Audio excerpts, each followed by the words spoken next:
What's going on, guys? Welcome back to another video. As you've seen the title and the thumbnail, we're doing a video on another Golf R today.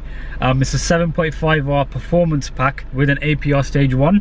Should be pretty good fun. I've not driven a properly tuned 7.5R.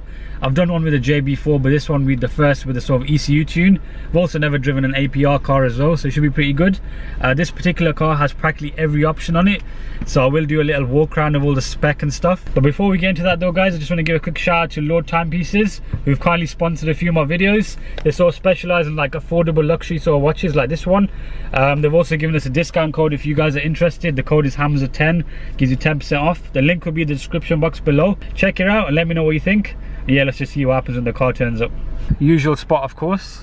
S3 is running nicely, nice and quiet and relaxing, unlike the M2. The M2 is a bit of an asbo, I'll be honest. I was going to bring it initially, but I thought it'd be best to bring this and then jump straight from this into the R. I am due to do a few more ownership related videos on this car because I've had it 2 years now. Yep, there it is. Right, 7.5R. Time to get out of this thing and check that thing out. Right people, so the Golf R, we'll go to the spec of this particular car and then we'll take it for a drive.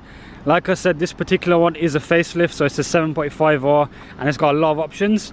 So we'll go over the power first. So stock, these have around 306 bhp, 2 litre TFSI engine, same as the S3 of course, but this one in particular has got an APR Stage 1 tune. So this one's pushing around 381 horsepower.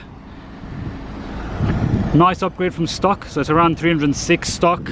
We have done a few sort of Golf R videos now, so feel free to check them out if you want to know any more details. In terms of spec, like I said, it's fully loaded. So as you can see straight away, we've got the Spielberg alloys. This car in particular is a performance pack too, so that's what gets you these drilled brakes. Quite looking forward to see how these perform, because I've only driven standard R's so far. There aren't too many performance pack R's on the road. Quite a unique spec in my opinion. Also got the panoramic roof, also pearl white paint. As you can see, it's got a different sort of shine to it. This car is ceramic coated as well, so that's probably why it looks so good. We've also got carbon mirror caps, nice little touches. Definitely sets it off. I've not really seen too many R's like this one. Like, you know, when you see a full spec R, it does look quite different to a normal one. It's not just a few options. Like on paper they look like, oh, you're just ticking a few boxes, but when you see it together, definitely sets off the car. This one's got black leather too, definitely very smart. As you can see with the panoramic roof, lets in a lot of light. We've also got the upgraded nav. I'll just sit in here. It's actually a serious amount of wind today. So we've also got an Alcantara wheel. This has been done afterwards. Quite a nice job, to be honest. Alcantara wheel definitely helps with the driving feel, I've noticed. I'm going to get it done for the M2 soon as well. I've not really seen too many R's with this done, but I would do that as one of my first few mods if I was going to get an R. We've also got the active info display. DSG of course, so this is a 7-speed DSG just like the S3. It's a DQ381. That's probably one of the main sort of differences between the 7R and the 7.5R. The engines, they have around 306 brake horsepower standard in the 7.5R, same with the S3 facelift. They have around 296 bhp in the 7R, so around 10 horsepower. But I have heard though later on in the year, due to emissions, they're going to go back to 296. Not really too much of a difference anyway, but the main thing with the 7.5R is the gearbox. It's a lot quicker. It's actually 7-speed as well. Just quickly around the back too. As you know, 7.5R comes with the sort of swooping indicators. I'll actually put the hazards on, might as well. Quite nice hazard lights on this. So if you have a look, they sort of swoop outwards. So in terms of exhaust, this thing's totally standard.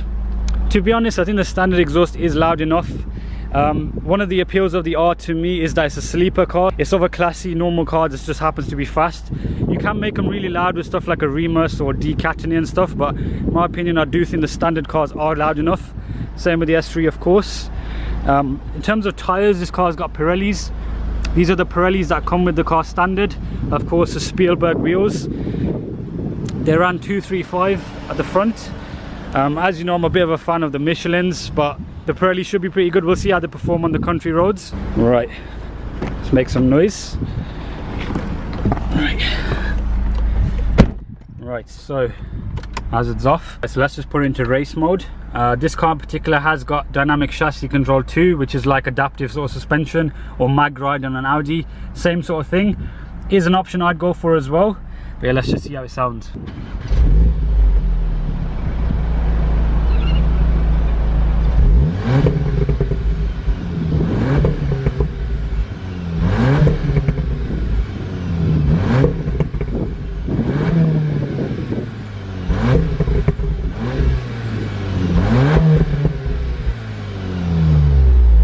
Right, so as you heard, nice decent sound there. It is a standard exhaust after all, but you have got sort of an extra 1000 RPM to play with. Yeah, what we'll do now, we'll hop in the car and take it for a drive, because that's sort of the main thing about this video. We're going to see how it drives like on the sort of usual roads. Yeah, let's just jump in. Right people, so here we are in the Golf R. I think the way we'll structure this video is we'll sort of review the tune in a way, because we've done videos on sort of standard Mark 7Rs, and we've done the 7.5R estate and normal one. So the way I look at it is we'll sort of review how a stage 1 car is like. The rest of this car is totally standard. Like I said, it's got a lot of options, so it's got stuff like the adaptive dampers, DCC, it's got performance pack brakes as well. So we'll just see how the extra power sort of feels with it. It's pushing around 381 horsepower, APR Stage 1 tune done by VRS Performance. Yeah, we'll see how it goes anyway. Right, so we'll put it straight into race mode. Okay, straight into manual. I think we'll put it in ESC off as well. Sorry, ESC Sport. That's the main way I like driving sort of MQB cars. Yeah, well, straight away you can hear that sort of sound act that you get on the sort of Golf R. That sort of fake 5-cylinder style rumble, but I'm a fan personally.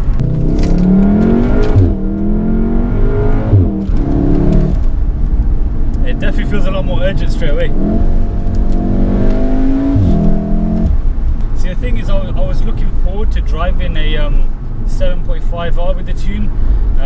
It's because of the fact that it's got a 7-speed box. Because from personal experience, because I've had my S3 for 2 years, which has got the same gearbox, it's very snappy. The 7-speed is very quick and sort of aggressive. Even the stock cars are just really quick off the line. Like my S3 does 0 to 60 like low 4s. It'd be the same for a 7.5R as well. So you add another sort of 70, 80 extra horsepower, it obviously does make a big difference. It broke traction a bit then. Yeah. What's that extra power is it? Yeah. But it's just right. It's just right. Not enough. It's not too much and it's not so turning. Yeah, it's like it's nothing the car can't handle. Nah. That familiar Golf R turning as well. Yeah.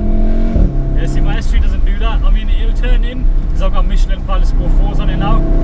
This is on Pirellis, but it doesn't. It's not the sort of car that you like to chuck it around. This is more of a back road car. Yeah, there's the extra power, definitely.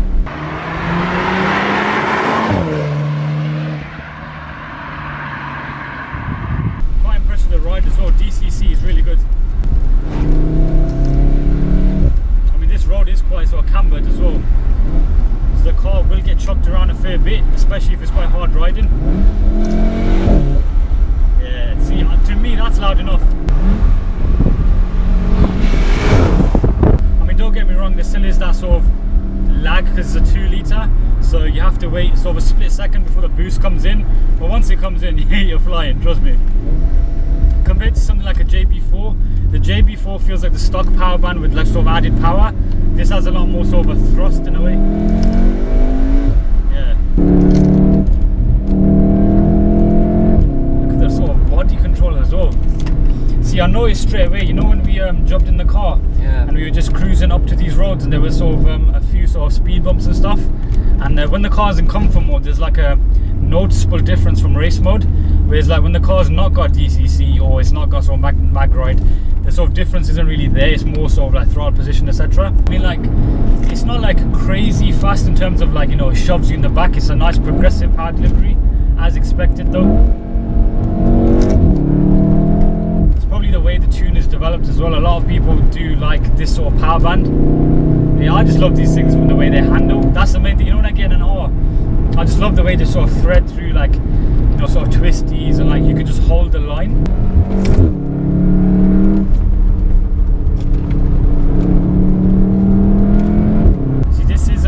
off-the-shelf map, so as in like APR developed one map and like it's sort of, you can apply it to any sort of car. It did dyno around 381, which is a fair bit of power if you just look at it. It's a Golf at the end of the day.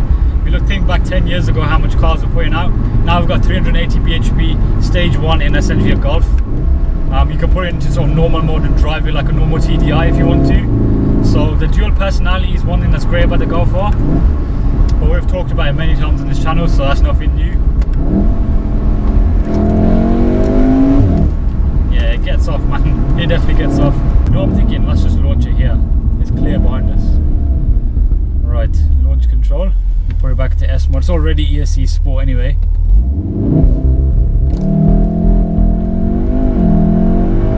Upshift into second, short. Yeah, it's gone. That's gone, mate.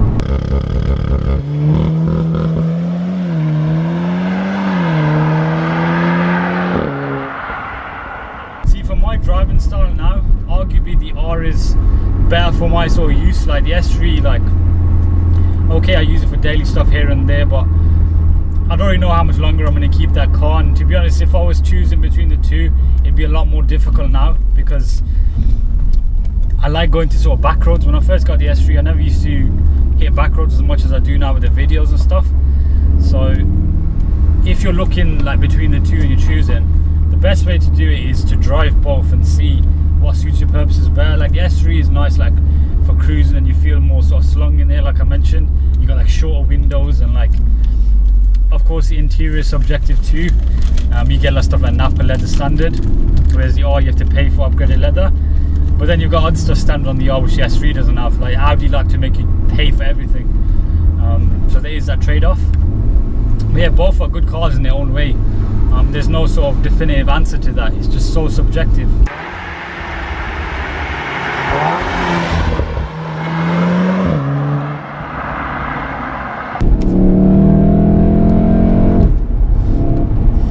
Alright, so the brakes there. Yeah, I like the initial feel on these brakes. It's only the fronts that are drilled, but gives you that, you can brake a bit later, you know what I mean? You can brake a bit later for sure. Yeah, see that initial feel there?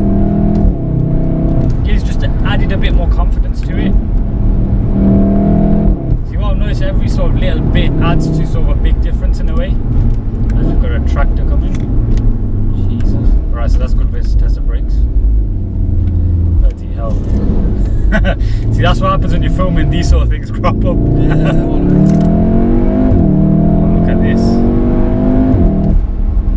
Yeah, it's definitely got around 380 horsepower. It's definitely. Look at the way you can sit on this bend as well. Yeah, you can feel it sort of sending power to that wheel as well. Yeah, look at that initial bite they have. Yeah, they're noticeable to me for sure. Definitely, guys, they're noticeable. So is that power as well. I mean, it's like something I've highlighted as well in my previous R videos. The Golf R has a lot more sort of a supportive seat. Even the standard seats, they have this nice bolstering on the side. So that combined with the fact that this car likes to turn in a bit more than say the equivalent Audi, it's all true to the R badge, you know, because obviously it stands for race anyway. So added sort of bolstering on the seats. This one, yeah, actually the added Alcantara wheel on this particular car is a nice addition too. Any car, any performance car, chuck an Alcantara wheel on it, it'll make you feel a lot nicer when you're driving, trust me. I think probably now what we'll do, we'll wrap up the video. I think we've covered a fair bit on this. The main sort of approach, like I said at the start of the video, was to sort of see how a stage 1, simple off-the-shelf stage 1 tune sort of feels like on the 7.5R. That combined with, of course, the 7-speed box. I just wanted to see how it's like. I can report it definitely is noticeable over the standard car. There's a lovely surge, you know, when you're accelerating. I do recommend it as well. Stage 1 is probably more than enough for what you need to daily use. You don't need to put on a crazy decal or anything like that. That's all personal sort of preference, but I can understand that as well. But yeah, guys, if you enjoyed the video, give it a thumbs up. Big shout out to the owner for bringing the car down as well. Make sure to subscribe for plenty more videos to come, and yeah, I'll just see you in the next one, guys. Take care.